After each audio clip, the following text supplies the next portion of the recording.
देश का मिजाज वेस्ट। देश का मिजाज खबरें पश्चिमी राज्यों से। सुनेत्रा पवार महाराष्ट्र की पहली महिला डिप्टी सीएम बन गई हैं। आज उन्होंने उप मुख्यमंत्री पद की शपथ ली।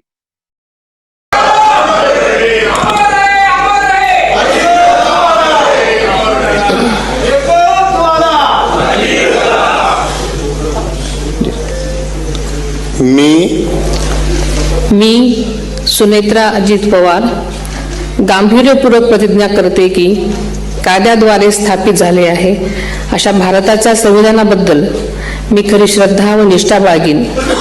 मी भारताची सार्वभौमता व एकात्मता उन्नत राखीन।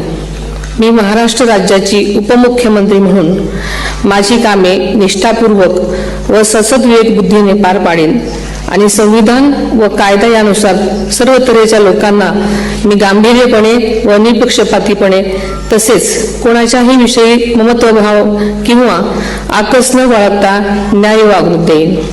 इससे पहले उन्हें सर्वसम्मति से एनसीपी विधायक दल का नेता चुना गया।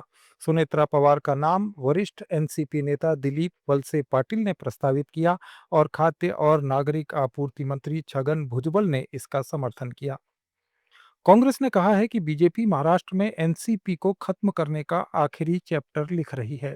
उप मुख्यमंत्री पद के लिए सुनेत्रा पवार के नाम का ऐलान होने के बाद कांग्रेस प्रवक्ता अतुल लोंढे ने कहा कि एनसीपी के फैसले कोई और ले रहा है।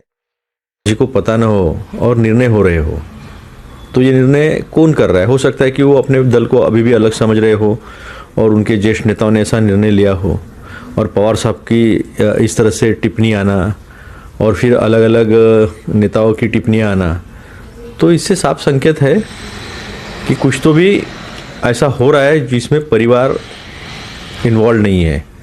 खैर ये मामला दोनों राष्ट्रवादी के बीच का है। दोनों राष्ट्रवादी स्वतंत्र पार्टी है, उनको क्या निर्णय करना है क्या नहीं करना।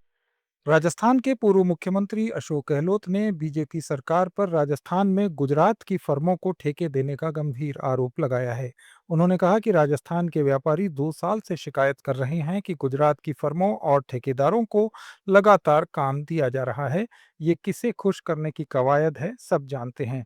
गहलोत ने एक अखबार की खबर का हवाला देते हुए 456 करोड़ रुपए के सोलर टेंडर और 46 करोड़ एडवांस के मामले को भाजपा सरकार के संरक्षण में पनपे घोटाले का प्रतीक बताया। उन्होंने कहा कि बीजेपी गरीब को 1000 रुपए पेंशन देने में भौतिक सत्यापन करती है, लेकिन फर्जी गुजराती फर्म को बिना बैंक गारंटी और जांच के इतनी बड़ी राशि दे देती है। उन्होंने सरकार से पूरे घोटाले की निष्पक्ष और समयबद्ध जांच की मांग की। आम आदमी पार्टी के संयोजक अरविंद केजरीवाल ने गोवा में काम की राजनीति का बीज बोने का दावा किया है। उन्होंने डाबोलिम में मीडिया से बातचीत में कहा कि गोवा में 15 साल से बीजेपी की सरकार है, लेकिन लोग बेहद नाराज हैं। कहीं हेल्थ वर्कर्स सड़कों पर हैं तो कहीं किसान आंदोलन कर रहे हैं। दूसरी ओर पंजाब में आप सरकार ने कमाल कर दिखाया, जहां 10 लाख रुपए का मुफ्त इलाज, मुफ्त बिजली और शानदार सरकारी स्कूल चल रहे हैं। अरविंद केजरीवाल ने कहा कि इसीलिए गोवा के लोग अब आम आदमी पार्टी की ओर उम्मीद भरी नजर से देख रहे हैं। वहाँ के गांव के लोग प्रदर्शन कर रहे हैं, पेड मेकर्स अपनी हेल्थ केयर के लिए प्रदर्शन कर रहे हैं। मायम में विलेजर्स फार्मर्स जो हैं वो माइनिंग के खिलाफ प्रदर्शन कर रहे हैं। जगह जगह प्रदर्शन हो रहे हैं और सरकार उनकी सुन नहीं रही है। उसके विपरीत कल जैसे भगवंत मान साहब ने बताया कि पंजाब के अंदर हेल्थ केयर के क्षेत्र में दुनिया की सबसे अच्छी स्कीम 10 लाख रुपए का इंश्योरेंस हम लोगों ने हर परिवार को दिया है। वहाँ पे बिजली मुफ्त है, अच्छे स्कूल बन रहे हैं, अच्छे हॉस्पिटल्स बन रहे हैं, अच्छी सड़कें बन रही है, लोगों को पानी मिल रहा है। ये थी पश्चिमी राज्यों की आज की कुछ अहम खबरें। अपडेट्स के लिए जुड़े रहिए लेट्स माइक के साथ। आप सुन रहे थे let's mic more than radio. Follow कीजिए हमें हमारे सोशल मीडिया प्लेटफॉर्म्स पर। It's time for news. It's time for More Than Radio. Presenting the first radio news app, Let's Mic. Let's Mic, a news-based app on your phone where you get to watch and listen news, talk shows, interviews, radio show podcasts.